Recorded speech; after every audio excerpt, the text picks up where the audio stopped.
धन्यवाद सभापति जी।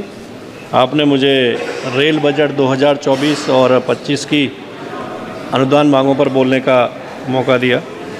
मैं 18वीं लोकसभा के पहले बजट सत्र में पहली बार बोलने के लिए खड़ा हुआ हूं। इसके लिए मैं अपने क्षेत्र की जनता का भी आभार करता हूं कि उन्होंने लगातार तीसरी बार मुझे बुलंदशहर से इस सदन में आने का मौका दिया। सभापति महोदय, पिछले 10 सालों में माननीय प्रधानमंत्री जी के नेतृत्व में माननीय मंत्री जी के द्वारा देश में रेलवे के क्षेत्र में बहुत ही ऐतिहासिक कार्य विकास के रूप में, यात्रियों को सुविधा देने के रूप में और जो हमारी रेलवे लाइनें थी उनको विकसित करने के रूप में।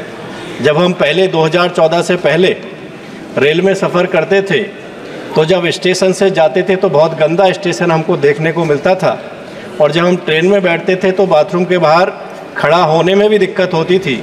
लेकिन माननीय प्रधानमंत्री जी के नेतृत्व में मंत्री जी के द्वारा रेलवे में सफाई पर बहुत ही ध्यान देकर जो सुविधाएं यात्रियों को मिलती थी उन सुविधाओं में ऐतिहासिक कार्य करके लोगों को अच्छी सुविधा देने का कार्य किया है।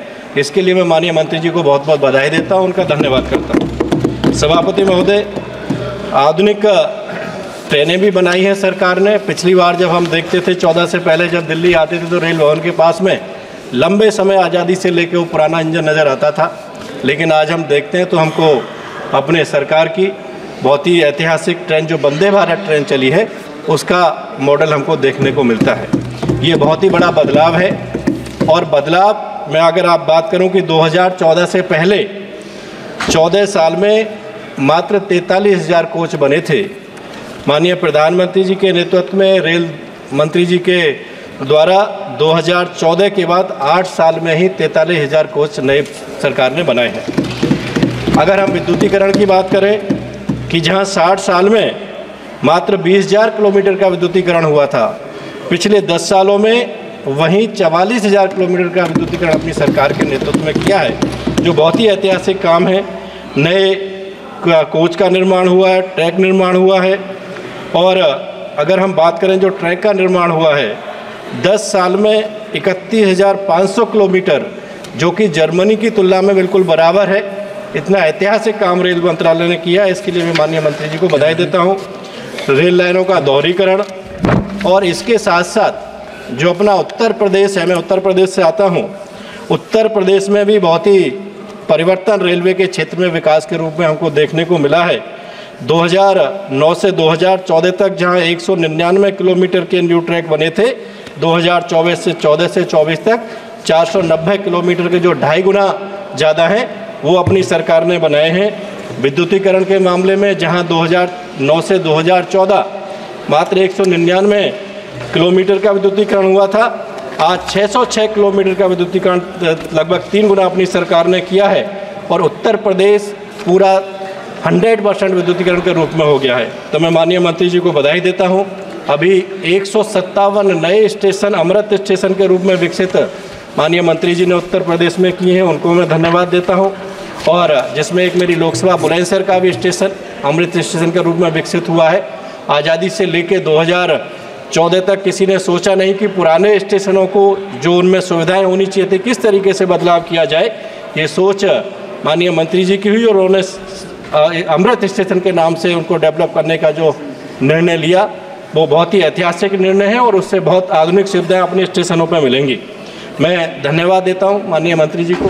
बुलंदशहर में 2014 के चुनाव में माननीय प्रधानमंत्री जी की सभा सीधा वैष्णो देवी से बुलंदशहर आए थे, सौभाग्य मेरा, और उसमें माननीय प्रधानमंत्री जी के द्वारा मंत्री जी ने एक सीधा ट्रेन बुलंदशहर से जम्मू कश्मीर के लिए हमारे लिए दिए। इसके लिए मैं माननीय मंत्री जी का धन्यवाद करता हूं।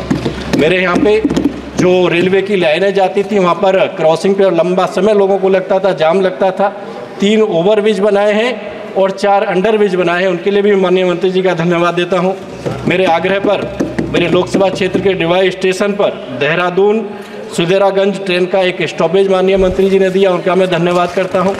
और माननीय मंत्री जी से आग्रह करना चाहूँगा कि माननीय मंत्री जी, जो मेरा लोकसभा क्षेत्र है बुलंदशहर एनसीआर का हिस्सा है और बहुत ही नज़दीक यहाँ से है, और बुलंदशहर में बहुत सारे लोग दिल्ली का आवागमन डेली का रहता है, लेकिन बुलंदशहर से दिल्ली के लिए कोई डायरेक्ट पैसेंजर ट्रेन नहीं है। और बहुत सारे अपना दूध का उत्पादन, सब्जियों का उत्पादन, फलों का उत्पादन, आलू का उत्पादन, जो एनसीआर के लिए सप्लाई बुलंदशहर से दिल्ली और एनसीआर के लिए सप्लाई होता है। तो बहुत सारे लोगों को अच्छी सुविधा मिल सकती है अगर कोई डायरेक्ट ट्रेन बुलंदशहर से दिल्ली के लिए चले, क्योंकि कोई भी आवागमन नहीं है। मेरे यहाँ पे एक अलीगढ़ से मुरादाबाद होती हुई एक लाइन जाती है, जिसमें मुंबई से बरेली के लिए एक ट्रेन चलती है, इंदौर से बरेली के लिए एक ट्रेन चलती है और एक बरेली से बांदीकुई के लिए ट्रेन चलती है। इन ट्रेनों का अगर स्टॉपेज वहाँ मिल जाएगा तो हमारे क्षेत्र के लोगों को आवागमन की सुविधा मिलेगी, वहाँ को उनको लाभ मिलेगा।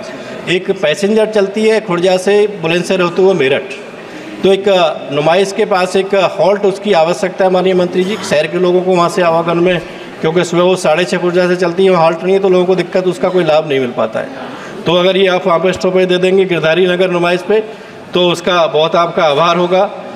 एक सर्वे चोला से बुलंदशहर और एक बुलंदशहर से जहांगीराबाद अनूपसर होते हुए डिवाई, जहाँ पर Narora atomic energy power station भी है, वहाँ तक के लिए पिछली सरकारों में हुआ था, लेकिन वो पेपर पे ही रहा, कुछ उसमें कार्य हुआ नहीं, इसलिए कोई सुविधा भी नहीं वहाँ से मिल पाई। माननीय मंत्री जी, मैं आपसे अनुरोध करना चाहता हूँ कि या तो कोई डायरेक्ट ट्रेन आप बुलंदशहर से चला दें, नहीं तो ये जो अपना दिल्ली से अलीगढ़ लखनऊ वाला मार्ग है, हमारे यहाँ से प्रदेश की राजधानी लखनऊ के लिए जाने के लिए कोई ट्रेन की सुविधा नहीं मिलती है, क्योंकि या तो हापुड़ से लेनी पड़ती है, अलीगढ़ से लेनी पड़ती है।